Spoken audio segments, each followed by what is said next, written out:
C'est moi rire d'abord, d'accord? Je dois rire d'abord avant de vous expliquer cette histoire. Si tu veux changer ta vision de la vie, écoute cette histoire jusqu'à la fin parce que habituellement, nous avons tendance à vouloir écouter les histoires, les rumeurs du quartier qui chamboulent notre vie.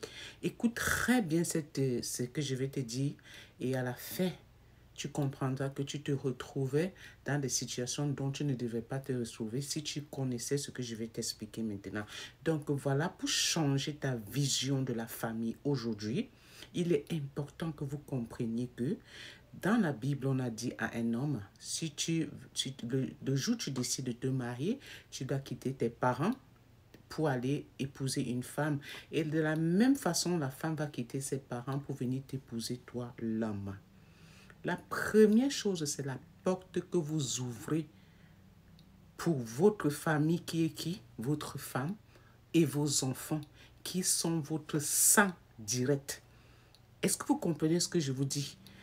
Les enfants que vous créez avec votre femme, celle-là que vous avez choisie, et celle-là qui est votre moitié, qui est une partie de vous. Et quand on dit une partie de vous, ça veut dire que si on la blesse comme ça, tu devrais en principe sentir mal. C'est pour ça que je vous dis toujours que le mariage, c'est un engagement très sérieux et on ne se marie pas par hasard. On se marie par amour et pour rendre l'autre heureux. Et c'est comme ça. Donc maintenant, cette femme que tu as épousée, elle devient ta moitié, elle devient une partie de toi et vous formez une seule chair. Aujourd'hui, on entend les gens nous dire que le mariage est fini, mais la famille reste. La famille nucléaire, c'est quelque chose de très important. Mais n'oubliez pas que votre femme et vos enfants comptent d'abord avant toute chose. Et je vous explique pourquoi. Ta propre maman qui t'a donné vie, est-ce qu'elle peut te laisser pour aller aimer l'enfant de sa sœur? Est-ce que ta tante, qui est la sœur de ta mère, peut t'aimer plus que son propre enfant? Non.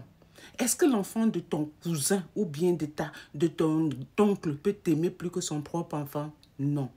Donc, qu'on ne se trompe plus, qu'on ne se voile plus la face ou on ne se voile plus les yeux. Tout est clair aujourd'hui que votre famille, cher monsieur, c'est votre femme et vos enfants et non autrement.